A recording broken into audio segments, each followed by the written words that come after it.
Bonjour, voici une nouvelle vidéo cool du SEM Formation de Genève. Aujourd'hui, cours de base, Writer, plus particulièrement le publipostage. Alors, le publipostage, il s'agit d'une façon de faire pour produire des lettres à de nombreux exemplaires. Par exemple, vous avez une base de données contenant des noms, prénoms et adresses et vous voulez envoyer la même lettre à tous les membres de votre club.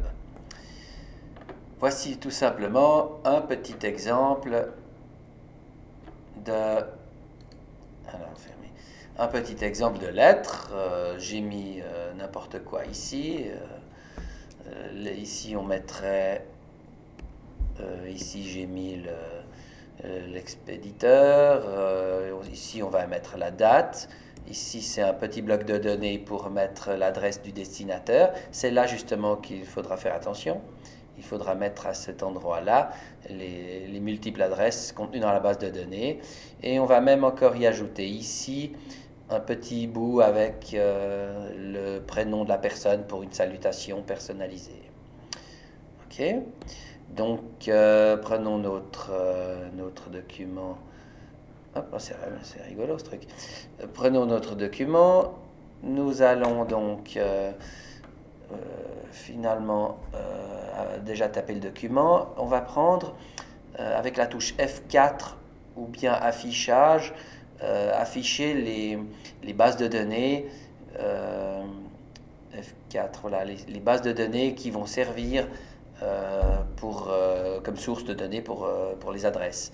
Bien sûr, lorsque vous appuyez sur F4, vous avez cette fenêtre qui apparaît, mais la base de données n'est pas forcément déjà dans la liste. Ici, il y a des bases de données déjà existantes. Vous pouvez donc bien sûr, base de données, bouton de droite de la souris, base de données enregistrée, et vous pouvez choisir d'aller sélectionner la base de données que vous voulez, que vous avez créée sur votre clé USB ou je ne sais où.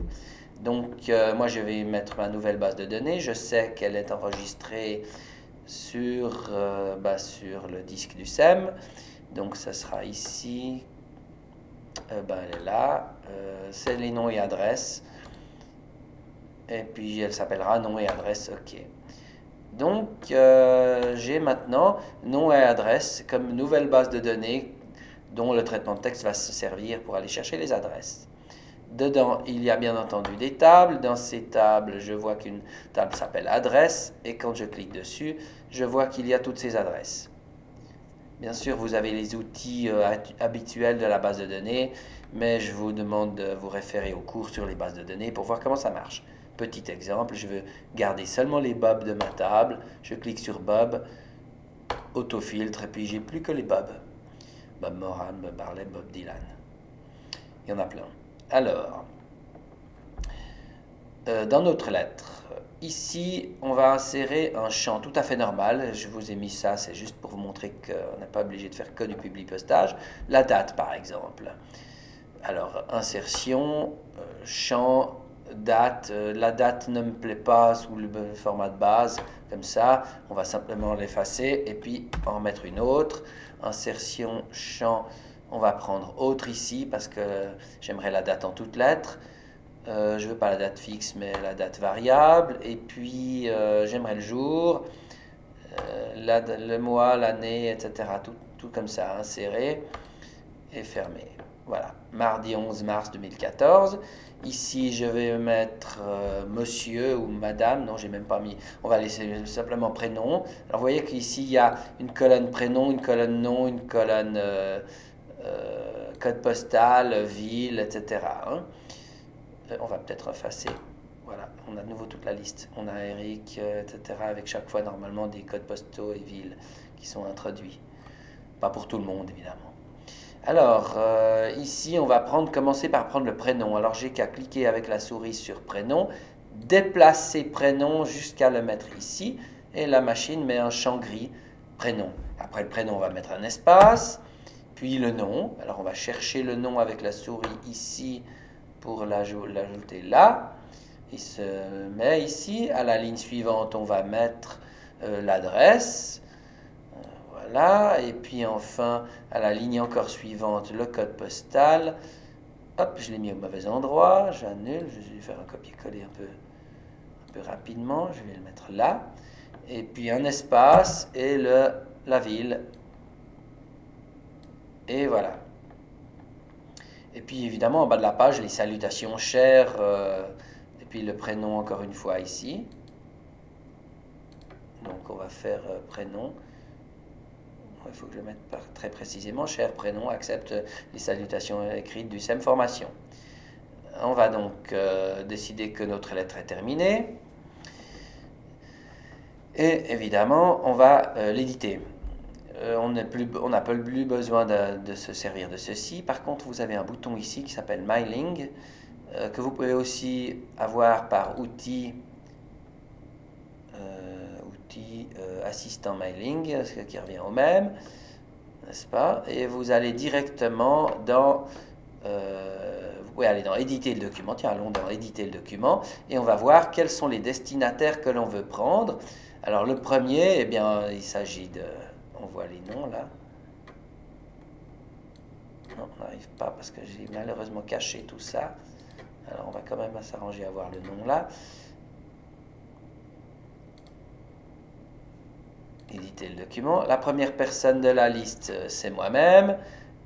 La deuxième personne, c'est Jean Dupont. La troisième, ben, c'est Paul Durand, mais j'ai pas son adresse, alors on va l'exclure de la liste. Ensuite, Bob Moran, Bob Marley. Allez, Bob Marley, il est mort. Bob Dylan, etc. Celui-là, il ne sert à rien. C'est des valeurs bidons. Celui-là, il ne sert à rien. Puis on va encore prendre Pierre Duniton. Voilà, et puis on y va. Alors, comme on y va comme ça, on va donc juste passer à la suite. Il m'a fabriqué mon nouveau document. Tiens, il l'a déplacé sur la fenêtre. On a ceci, je ne sais pas mais voilà, il est là. Ensuite, on ferme, on a de nouveau nos données. Maintenant, on voit qu'on a Pierre Duniton là. Et puis cher Pierre, etc. Ok. Si on veut, on peut évidemment de nouveau éditer et changer les valeurs. S'il y a des personnes et resélectionner d'autres valeurs, par exemple, j'étais où là, éditer le document. Si je vois que je suis de nouveau sur Eric Aldi, je peux passer à la suivante, etc. À tout moment, on est d'accord. Hein? Maintenant, donc, on n'a plus qu'à passer celui-là. Il me crée tous les documents. On a donc un document qui s'appelle sans nom ici. Sans nom, c'est simplement le document en fait tel qu'il est pas encore enregistré, il faut faire attention, qui contient la liste Eric Aldi, puis ensuite le suivant, le suivant, le suivant, le suivant, etc. À chaque fois, le suivant. Ensuite, lorsqu'on vient sur enregistrer le document, ce qui nous intéresse maintenant, c'est enregistrer le document fusionné, donc c'est-à-dire avec les noms et les prénoms de toutes les personnes, et puis comme document unique ou bien comme document individuel. Ça revient au même en fait. Si vous prenez comme document individuel, j'en aurai un certain nombre. Je vais l'appeler sur mon bureau, puis le mettre junk. Et je devrais voir sur mon bureau, ça y est, un tas de fenêtres apparaître.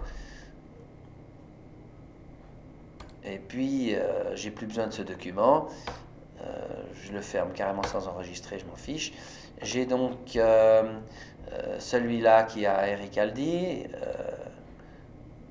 Ça, c'est celui qui était sans enregistrer. Et puis enfin, j'ai celui-là, Junk 1, Junk 2, Junk 3, etc. Et autant de documents qu'il y avait de personnes dans ma liste, n'est-ce pas?